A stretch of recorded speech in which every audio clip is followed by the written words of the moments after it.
সূরাতুর রুমের 21 নম্বর আয়াত। এই আয়াতে আল্লাহ তাআলা বলেন, ওয়ামিন আয়াতিহি আন খালাকালাকুম মিন আনফুসিকুম আজওয়াজা। আল্লাহ বলেন, হে দুনিয়ার পুরুষেরা, আমি তোমাদের স্ত্রীদেরকে তোমাদের শরীর থেকেই তোমাদের জন্যেই সৃষ্টি করেছি। জোরে বলেন সুবহানাল্লাহ। এরপরে আল্লাহ বলেন যে তোমাদের এই স্বামী স্ত্রীর ভিতরে তিনটা গুণ, তিনটা কোয়ালিটি তোমাদের থাকতে হবে। এক নাম্বার, আল্লাহ বলেন লিতাসকুনু ইলাইহা, তোমরা স্বামী স্ত্রী একে অপরকে দেখে যেন মনের শান্তি লাভ করতে পারো। একে অপরকে দেখে বেংসি না মেরে একে অপরকে দেখে যেন মনের শান্তি আসে, মনে প্রশান্তি জমে, এভাবে তোমাদের চলাফেরা করতে হবে। দুই নাম্বার আল্লাহ বলছেন ওয়াজআলা বাইনাকুম মাওয়াদ্দা, স্বামী স্ত্রীর ভিতরে আমি আল্লাহ একটা ভালোবাসা তৈরি করে দিয়েছি, মহাব্বত তৈরি করে দিয়েছি, একে অপরের প্রতি ভালোবাসা থাকতে হবে। তিন নম্বরে আল্লাহ বলছেন অরহমা, স্বামী স্ত্রী একে অপরের ভিতরে দয়া থাকতে হবে। তাহলে আমরা কয়টা জিনিস পাইলাম? তিনটা জিনিস পাইলাম।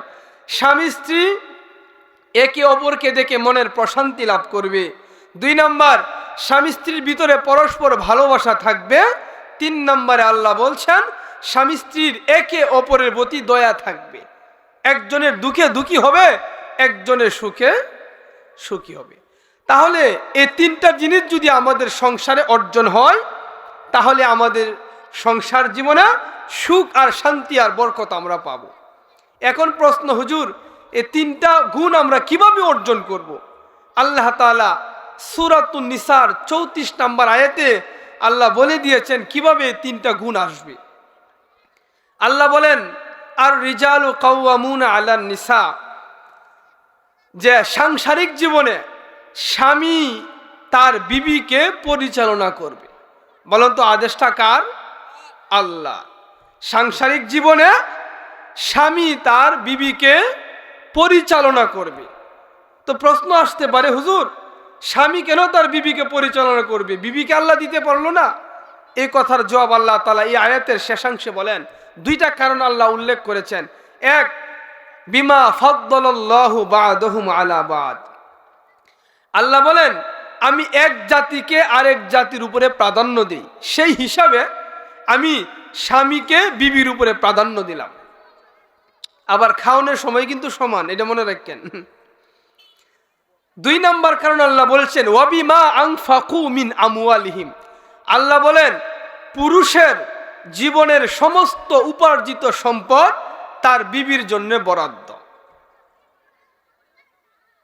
আমরা যে যে কর্ম করি, সারাদিন যা কামাই করি, আমাদের বিবি সন্তানদের জন্য বরাদ্দ।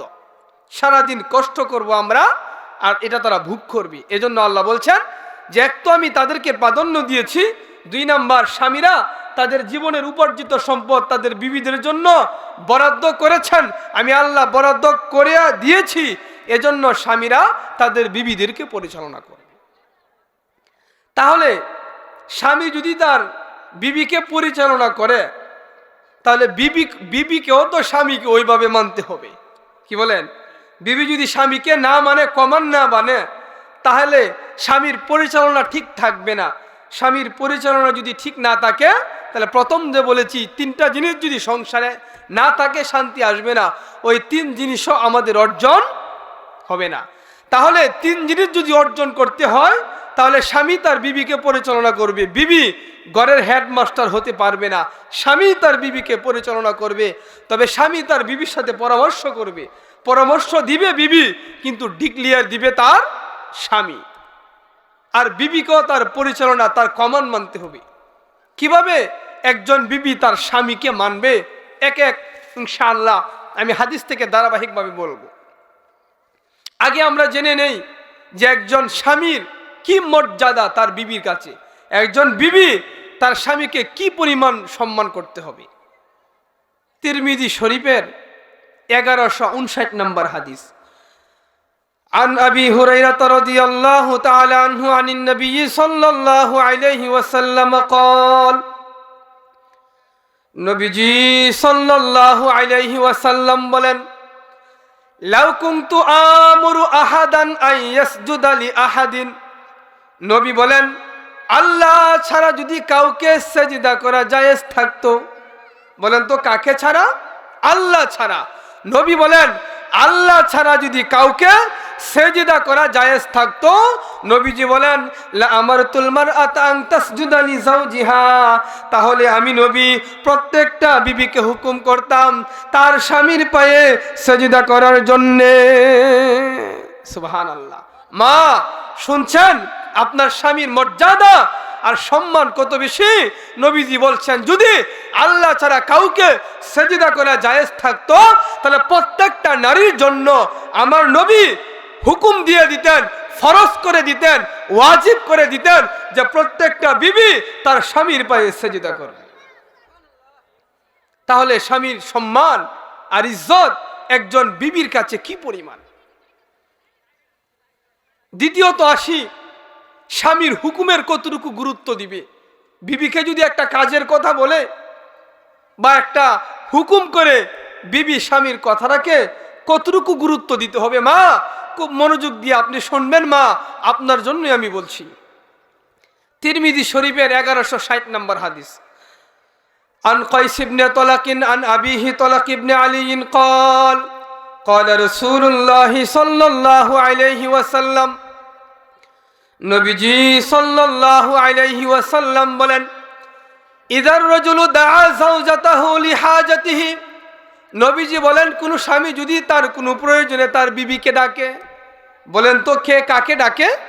স্বামী যদি তার বিবিকে তার কোনো প্রয়োজনে ডাকে, নবীজি বলেন ফালতাতিহি, অবশ্যই অবশ্যই মহিলা তার স্বামীর ডাকে সাড়া দিতে হবে। শুধু তাই না, নবীজি বলেন ওয়াইন কানাত আলা তানাব্বুর, যদিও মহিলা আগুনের জ্বলন্ত চুলায় রান্নার কাজে ব্যস্ত থাকে।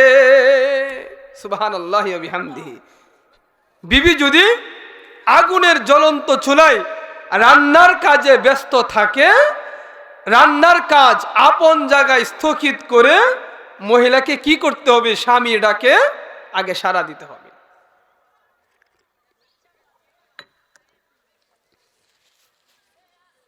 তো নবীজি কত গুরুত্বের কথা বলেছেন। মা আপনি যদি আগুনের জ্বলন্ত চুলায় রান্নার কাজে ব্যস্ত থাকেন পাকঘরে, আর আপনার স্বামী যদি আপনাকে বসত করে ডাক দেয়, কোথায় ময়নার মা এদিকে আসো, কথা শোনো, তাহলে আপনার রান্নার কাজ স্থগিত করে আগুনের পাওয়ার কমিয়ে স্বামীর ডাকে সাড়া দিতে হবে, স্বামীর কথা আগে শুনতে হবে।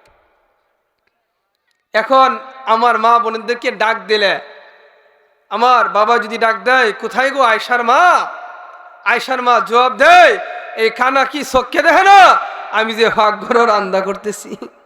কি বলে? কি বলে না? আমার মা বলে না, আমার বোন বলে না, আমার চাচি বলে না, আমার দাদি বলে না, আমার বোন বলে না, আমার নানু বলে না? হ্যাঁ, কেন বলে? আমার মা, চাচি, দাদি তারা তো একটা হাদিসও জানে না যে স্বামীর গুরুত্ব এত বেশি, রান্নার কাজ সমাপ্ত করে স্বামীর কাজে, স্বামীর ডাকে সাড়া দেওয়া তার জন্য ওয়াজিব।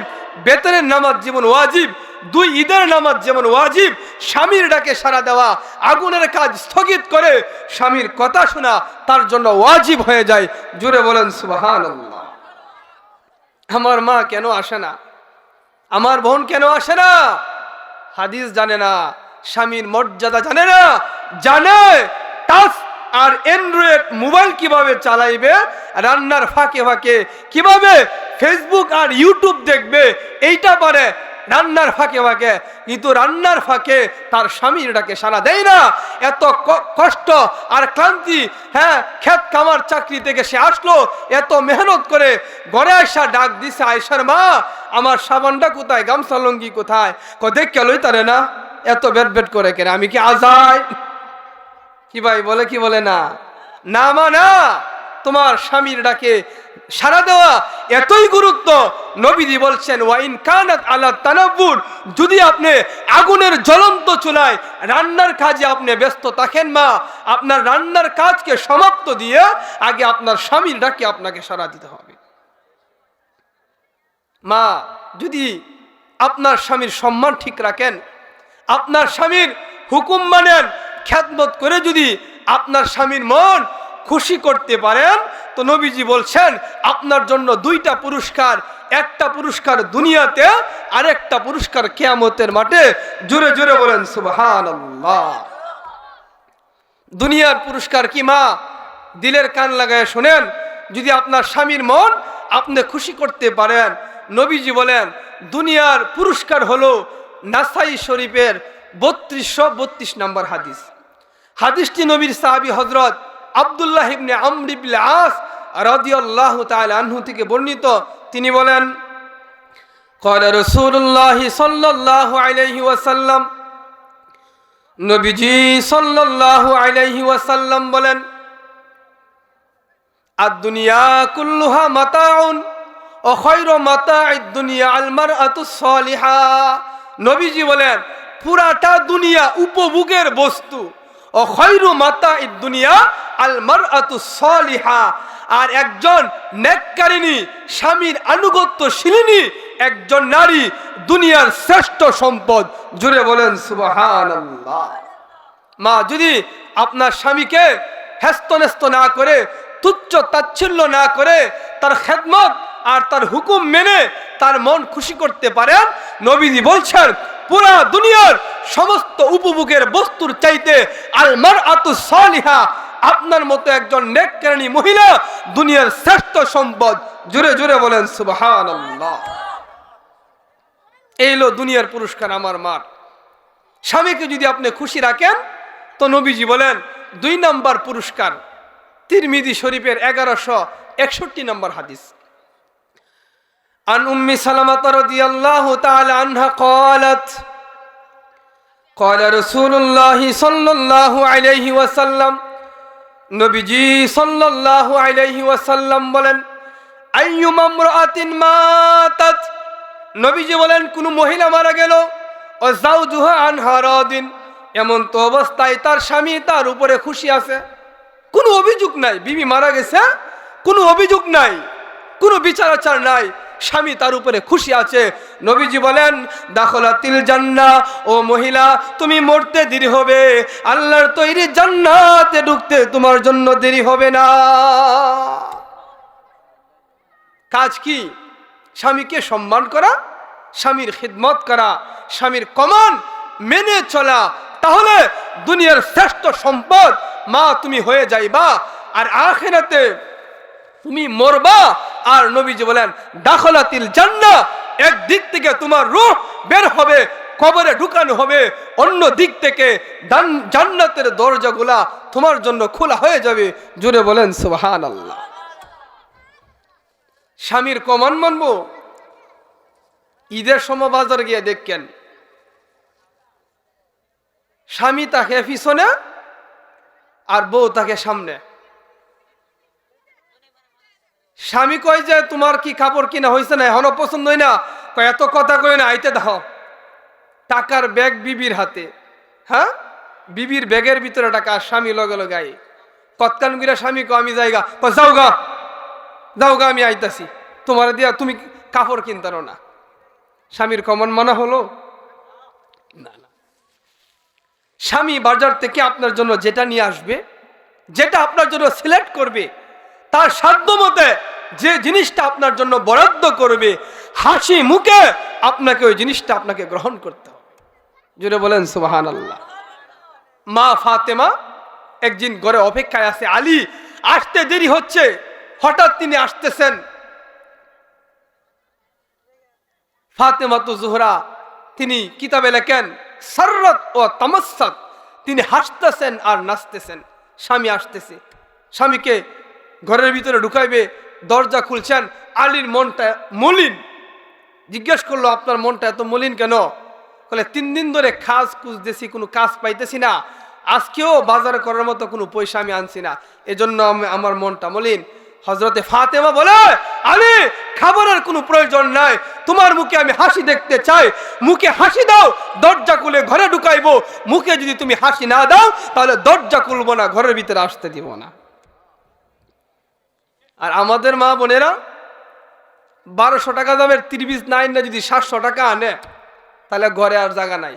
আর যদি সন্ধ্যাবেলা কিছু গুড়া মাছ সস্তা পাইছেন, গরিব মানুষ সন্ধ্যাবেলা মাছ আনছেন, তাহলে আপনারা তো ঠেঙ্গা দিয়ে দৌড়ানি দিবই, আর গুড়া মাছটি ইডা দিয়ে একবার বাড়ির সামনে ফেলাই দিব। ঠিক না? মা 150 টাকার মাছ আনছে, 300 টাকার মাছ 150 টাকা দিয়ে আনছে, টাকা তো মা আপনি কামাই করেন না, এজন্য সন্ধ্যাবেলা মাছটি আপনি ইডা দিয়ে ফেলাই দিয়েছেন, তাই না? এজন্য নবীজি বলছেন স্বামীকে সম্মান করতে হবে, স্বামীর কমান মারতে হবে, স্বামীর মন খুশি করতে হবে, তাহলে মা দুনিয়ায় তুমি শ্রেষ্ঠ সম্পদ, আর আখিরাতে দাখালাতিল জান্নাহ, তুমি মরতে দেরি হবে, আল্লাহর তৈরি জান্নাত তোমার জন্য অপেক্ষা করতে দেরি হবে না। জোরে বলেন সুবহানাল্লাহ। তাহলে স্বামীর মন জুগাইতে গেলে, স্বামীর খ্যাতমত করতে গেলে বলেন কিছু না কিছু কষ্ট হবে না? হ্যাঁ, কিছু না কিছু কষ্ট তো হবে। আমরা কি কষ্ট কম করি? যে লোকটা ক্ষেত খামারে এই শীতের ভিতরে কনকনে শীতে কাজ করে, যিনি প্রবাসে আছেন, যিনি বাজারে ব্যবসা করেন, যিনি অন্যের দোকানে চাকর, অন্যের দোকানে চাকরি করেন, তার তো সারা দিন ব্যাপী কষ্ট। তো বিবিরও তো একটু কষ্ট হবে, হবে না? স্বামী যদি বিবিকে কোনো হুকুম করে, কাজটা যত কঠিনই হোক না কেন, নবীজি বলেন কাজটা যদি জায়েজ থাকে আর স্বামী হুকুম করে, জীবন গেলেও তোমাকে কাজটা করতে হবে। দলিল ইবনে মাজাহ শরীফের 1852 নম্বর হাদিস। হাদিসটি আম্মা জান আয়েশা থেকে বর্ণিত। তিনি বলেন ক্বালা রাসূলুল্লাহ সাল্লাল্লাহু আলাইহি ওয়াসাল্লাম, নবীজি সাল্লাল্লাহু আলাইহি ওয়াসাল্লাম বলেন, লাউ আন্না রাজুলান আমারা ইমরাতান আন তানকুলা মিন জাবালিন আহমার ইলা জাবালিন আসওয়াদ ওয়া মিন জাবালিন আসওয়াদ ইলা জাবালিন আহমার।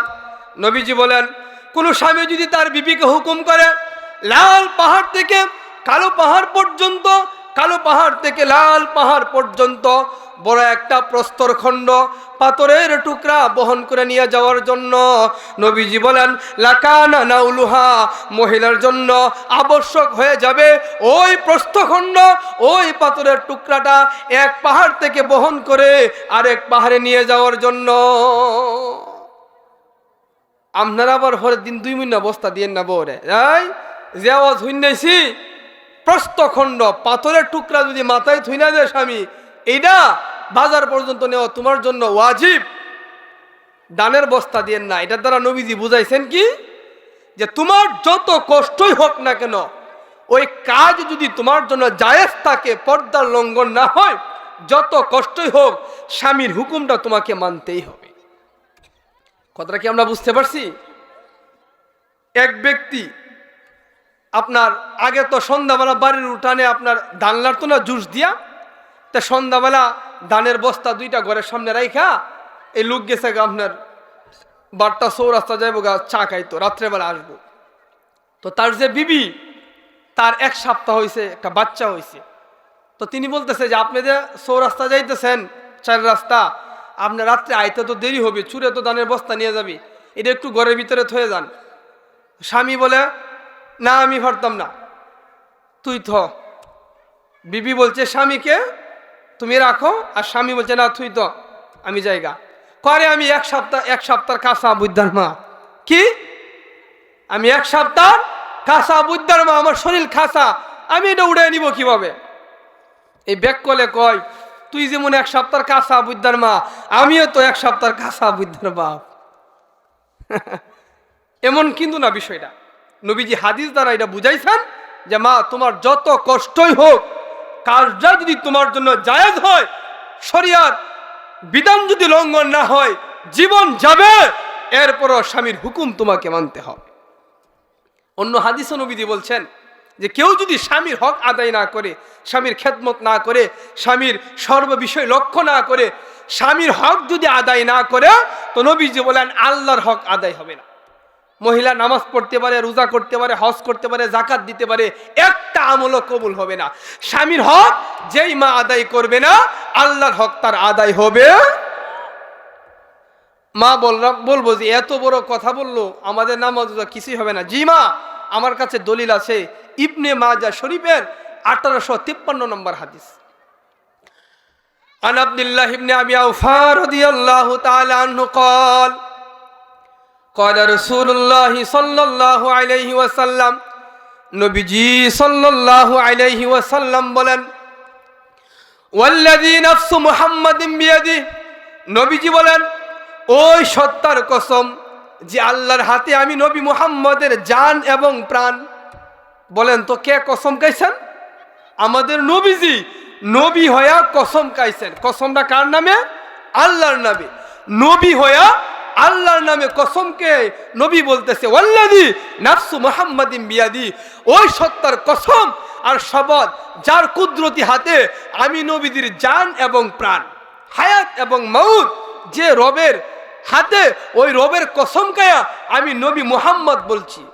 লা তুআদ্দিল মারআতু হাক্কা রাব্বিহা, কোন মহিলা তার রব তার আল্লাহর হক কখনো আদায় করতে পারবে না, হাত্তা তুআদ্দি হাক্কা যাওজিহা, যতক্ষণ পর্যন্ত সে তার স্বামীর হক আদায় না করবে। নবীজি বলছেন, যদি আপনি স্বামীর মনে কষ্ট দেন, স্বামীকে অবজ্ঞা করেন, তুচ্ছ তাচ্ছিল্য করেন, তো নবীজি বলছেন আপনার জন্য দুইটা শাস্তি, একটা দুনিয়াতে আর একটা পরকালে। যদি স্বামী আপনার প্রতি খুশি থাকে, দুনিয়ার পুরস্কার হলো, নবীজি বলছেন, তিরমিজি শরীফের 1174 নম্বর হাদিস, আন মুআয ইবনে জাবাল রাদিয়াল্লাহু তাআলা আনহু আনিন নবী সাল্লাল্লাহু আলাইহি ওয়াসাল্লাম, নবীজি সাল্লাল্লাহু আলাইহি ওয়াসাল্লাম বলেন, লা তুযি ইমরাতুন যাওজাহা ফিদ দুনিয়া, দুনিয়ার কোনো মহিলা যখন তার স্বামীর মনে কষ্ট দেয়, স্বামীকে আঘাত করে কথা বলে, স্বামীকে তুচ্ছ তাচ্ছিল্য করে কথা বলে, নবীজি বলেন, ইল্লা ক্বালা যাওজাতুহু মিনাল হুরিল আইন, এমনিতেই জান্নাতের বিবিরা, জান্নাতের হুর ও গিলমান ডেকে ডেকে বলে, লা তুযিহি, হে দুনিয়ার মহিলা, তোর স্বামীরে তুই আর কষ্ট দিস না, ক্বাতালাকিল্লাহ, আল্লাহ তোকে ধ্বংস করে দে। জান্নাতে যে আমাদের জন্য আল্লাহ বিবি রাখছেন, জান্নাতের হুর ও গিলমানরা দুনিয়ার বিবিরা বদদুয়া দেয়, ক্বাতালাকিল্লাহ, হে দুনিয়ার নারী, আল্লাহ তোকে ধ্বংস করে দেখ, আল্লাহ তোর মৃত্যু দেখ, আল্লাহ তোর হায়াত রিজিক কমায় দেখ, আল্লাহ তোরে অসুখ দিয়া মারো, তুই তোর এই স্বামীকে কষ্ট দিস না। কেন?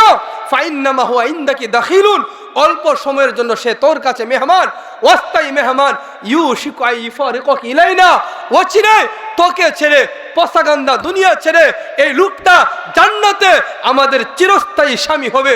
জুড়ে বলেন সুবহানাল্লাহ। বুঝে থাকলে বলেন তো, দুনিয়ার নারী যদি তার স্বামীরে কষ্ট দেয়, তাহলে বদদুয়া করে কে?